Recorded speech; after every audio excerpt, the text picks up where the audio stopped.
Hey guys, it's Kevin, and with the summer TV season quickly wrapping up and the nerve-wracking fall season beginning, I figured that it was a good time for me to do what is usually my top 10 summer shows of 2017. Now, if you guys know, usually I do in fact make a top 10 list, but that was really difficult this year. Why? I don't really think TV's really been that strong this year in terms of summer. There's been a lot of shows that I thought were going to be really great, and then either they didn't hook me in, or I just kind of stopped watching them because I didn't really find them to be all that interesting. My most anticipated show of the summer, Snowfall, really wasn't all that great, and the first episode really did not hook me in that much, and I really just didn't have the urge to stick with it, so I just kind of dropped it. A lot of shows this summer have been like that, but I could at least find, a good amount of shows. It's not like we completely lacked great shows this summer. It's just I don't think we had, this was not on the same level of last year or even the year before that. I think those 2 years were much stronger when it comes to summer TV, and this year just wasn't. So instead, I decided I'm going to do a top 5 summer shows for you all, but we're just going to jump into it. But before we do that, we do have a few honorable mentions. So the first honorable mention I have to talk about, I actually have not reviewed for you guys at all, but it is a show that has consistently entertained me, and that is a little mini-series called Manhunt Unabomber. Now, this came out of nowhere for me. It was on Discovery Channel at the end of the summer. I thought this is just going to be really mediocre. It's not going to be anything that great. I thought this was a documentary. I did not think that this was an original series, but it turns out it actually is. And surprise, it's actually great. Manhunt Unabomber just adds to the canon of the amazing crime dramas that we've been having lately. I mean, it's this incredible story about, the Unabomber, Ted Kaczynski, who he was, in fact, a very experienced Unabomber, and his whole philosophy of why he is the way he is, I think is really interesting. But not only that, it's a great vehicle for Sam Worthington. If you guys were ever worried about Sam Worthington, which, I mean, there was a point where I thought, oh, Sam Worthington can't act. He actually does a really good job here. Check out Manhunt Unabomber. He definitely is the star of the show, honestly. I mean, look, you can say all you want about Paul Bettany. I mean, you put him in anything, he is spectacular. But Sam Worthington is really the glue that's holding the show together. He is absolutely incredible. He really does carry the show very well, and he surprisingly was one of the breakout stars of the summer. I have really been loving this show so far. I really am loving what we're getting out of it. Look forward to my review of that at the end of September. Manhunt Unabomber, highly recommend you guys check it out if you haven't already. It is a late summer hit, but it definitely is something that I've really been enjoying, and I highly recommend you guys check it out if you haven't yet. And I only really have 2 other honorable mentions, because like I said, there really has not been that great summer TV out there. There really has been a severe lack of it. But Fear the Walking Dead, the first half of the season, I honestly really did enjoy. I think they got rid of a lot of things that were overcomplicating the show, and not only did they make it a lot simpler, they made it a lot more compelling. They introduced us to the Broke Jaw Ranch, where you had this family and sort of their ways of doing things, and then you have the Clark family trying to take over things. I mean, just the story was really strong this year. I really am loving where this season is headed, and if they really do continue the trajectory that they're on, they could honestly be better than their sister show, and I could definitely see a possibility like that happening. But Fear the Walking Dead was great this year. I really did love what we got here. Though it was a short run for the summer, it was only 8 episodes, it was still enough for me to really stick with it. I'm still thinking about it right now, and that's when you know it really is a great summer show. And then the last honorable mention I have is a controversial one. I know a lot of people were not a huge fan of it, but Wet Hot American Summer, 10 years later, no, it was not as good as the prequel series, but for me, I still really did enjoy it. There was enough in here for me to really love. Did it disappoint? No. I mean, I got what I wanted. I got a really fun reunion series with just some really fun stories in there. Alyssa Milano, I mean, come on. I mean, she probably was honestly the breakout star of this. Even though she was a big star, I mean, I don't think anyone knew she could do comedy as well as she did in this show. She was incredible there. Jai Courtney was great here. I mean, the whole cast obviously was great. No, it was not as good as the prequel series, but it was a solid follow-up. It really was. It was a good way to close things out, and I do think this is a good time to stop. The reviews have not been that great. A lot of people were not a huge fan of it, and I would stop now. Yes, I'd love to see it continue, but I don't really see that happening. Either way, guys, I had fun with it. I thought it was a really fun reunion series. Was it perfect? No, but I still had a great time with it. And at the end of the day, I can still say I got my dose of summer fun that I really did want from Wet Hot American Summer. Number 5, as I did say, guys, because of the lack of summer TV, number 5 was a bit of a struggle. There were a couple times when some of my honorable mentions were number 5, but in the end, guys, I did end up going with... Call me a fanboy all you want, guys, but Marvel's The Defenders, so far from what I've seen, really did kick a lot of ass. I mean, we have been building this up for a very long time now, and once again, this is really showing how the last half of the summer really did save TV, because there really was not a lot to talk about for a while, but Defenders came in hot. It gave us the action that we wanted. It made better use of the Danny Rand character. You know, it showed how he actually can be really great when you actually, you know, give him something to do with the Iron Fist. It actually gave him some really good stuff there. And the team up of these 4 guys, they just work so well together. Luke Cage and Danny Rand especially. It was the team that I think we've all been waiting for. Are the villains not as great as they could be? Yes. Are the side characters kind of unnecessary here? Yeah, some of them are. But in the end, I'm having a great time with it. I think it's a lot of fun to watch, and it basically is the really great team up that I think we all were waiting for. The Defenders definitely did not disappoint, and that is why it is number 5. So at number 4, we have a show that I have been for the longest time wanting to binge, and I finally did this year, which made me be able to watch the current season, and that, of course, is...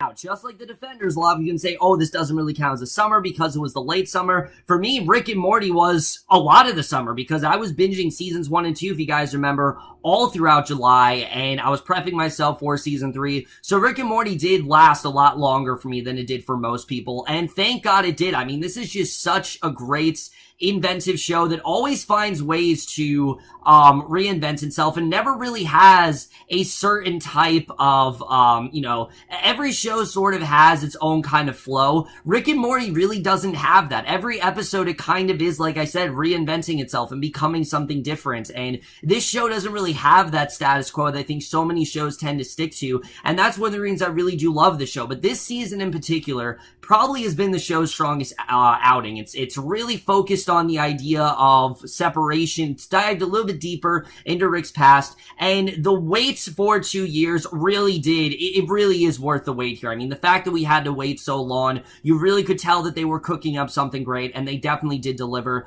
That is why Rick and Morty is absolutely at number 3, guys. Unlike the other summers, this really was not a great year for new shows. There really were not that many great ones out there, but there was one that absolutely did stick with me, and that, of course, is...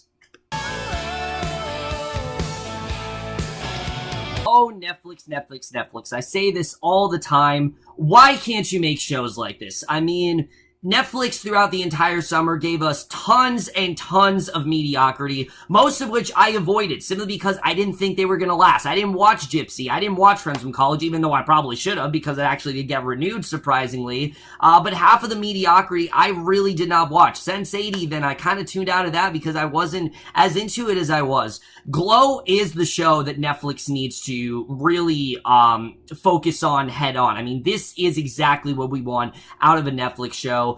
Between the star-studded cast from Alison Brie to Mark Maron to Betty Gilpin, who without a doubt is the MVP of the show. I mean, everyone really did crush it here. It perfectly combined some really fun moments with also some really genuine storylines and really showed us who these women really are outside of their personas, and I think they really did handle that very well here. I really did feel connected to all of these characters. Glow was just such a treat to watch. It was a very easy binge for me. I'm so happy that I did binge this show. I didn't know if I was going to, but I'm very happy that I did. I really did love the show overall, and for all those reasons, it absolutely does get the number 3 spot. So while this list was hard to put together, I'm going to tell you guys right now, 2 and 1 were very obvious. I knew pretty much from the beginning of the summer what 2 and 1 were going to be. I'm like, this is not going to change. There's really not going to be anything that great. And I was right. 2 and 1 did not change from the beginning of the summer. They actually are still the same. And at number 2, we have...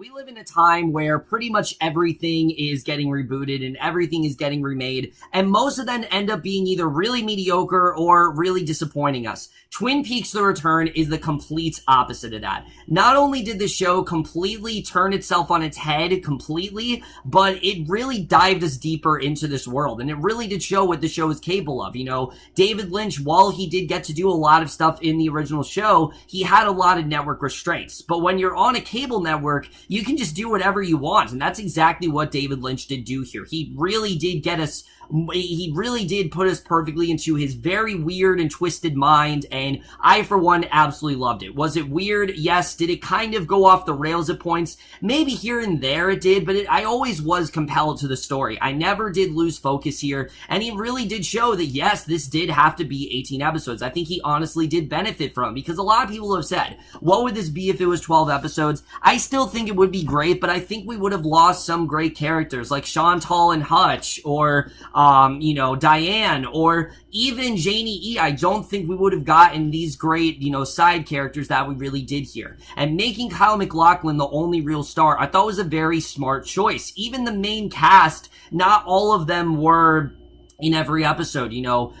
Someone like Shelley, for example, has not really had that prominent of a role in the show, minus like 1 or 2 episodes. This really was the show reinventing itself completely. It wasn't just about, Cooper's return. It really was the show itself returning, but not only returning, fixing itself, course correcting all of the errors that season 2 really made, turning the show on its head completely, and really just redefining what Twin Peaks really is. And at the end of the day, when we really do sit down and think about, again, I don't know how this is going to wrap up, but when we really do sit down and think about it, I think when we really think about Twin Peaks, this is more what we're going to go to. This is exactly why I binged the show. I am so happy that I did do that, because again, just like Glow, I wasn't sure if I was really going to get to this, but I'm very happy that I did, and I'm happy that I really did stick with it, because it was an absolute joy to watch, and it was easily one of the best parts of the summer for me. Twin Peaks: The Return is just what every revival series needs to be, and definitely, I can't wait to see what David Lynch does do next. If it is his last project for a while, which I could very well see it being, then this is definitely the right way to go out. So here we are, guys. Now we are at the #1 summer show of 2017. I think it's pretty obvious what it was, but without further ado, that of course is...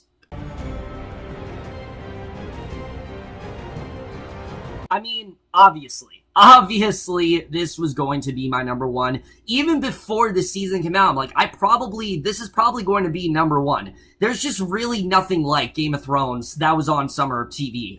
Really, there wasn't. Even as good as Twin Peaks was, I was not as into it as I was with Game of Thrones. Every single week, you would get something big happening, and it's just such a grand scale show with just so much going on, and there were so many incredible set pieces this year. The dragon, the dragon fights, or something like, what we got with the White Walkers, or, the really great stuff with Daenerys and Jon finally meeting up with each other. The character progression. This season really did have it all. Yes, they did have to speed things up a little bit because they did have 7 episodes, but they really did make the most of it. And unlike some other shows, they really never did overstay their welcome. And I'm very happy that they did in fact do that here. I think 7 episodes was the right length for this season. It again really did show what this show is able to accomplish. And, this show accomplished a lot more in 7 episodes than I think most TV shows really did. And I think that's really why it stands out as much as it did. I absolutely loved everything about this season.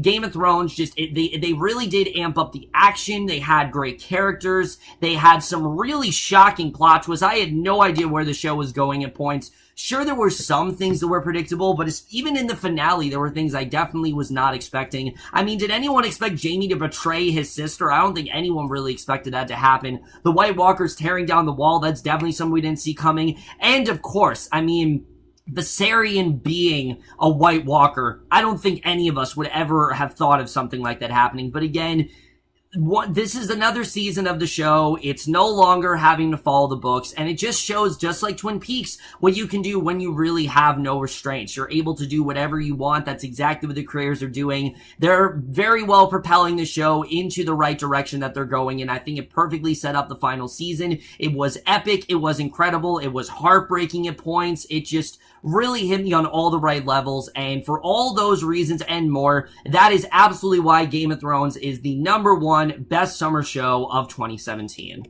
And with that, guys, we have now made it to the end, and I can't believe this video was as short as it was, but as I said, as a whole, this just has not been as strong as a year, but of course, there were these shows to keep me satisfied. As a whole, guys, I think it's been a good year. It really has. I've enjoyed the summer TV as a whole. I enjoyed what we did get this summer, but let me know, guys, what did you guys watch on TV this summer? What were some of your highlights? Love to hear your thoughts on all that. I will have my very long fall, winter video coming very soon. I know you guys definitely do want to see that. Check out Batman Cookie 4. I know I said it was coming out last night, but it is in fact coming out tonight. Don't you? It is definitely coming out. I can't help but promote that enough, but that's it from this video. Hope you guys enjoyed it. Again, let me know what shows you guys most love this summer. I'll love to hear your thoughts on all of that, and I will see you guys in my next video. I think it'll be for Preacher, and I will see you guys for that. Okay, bye.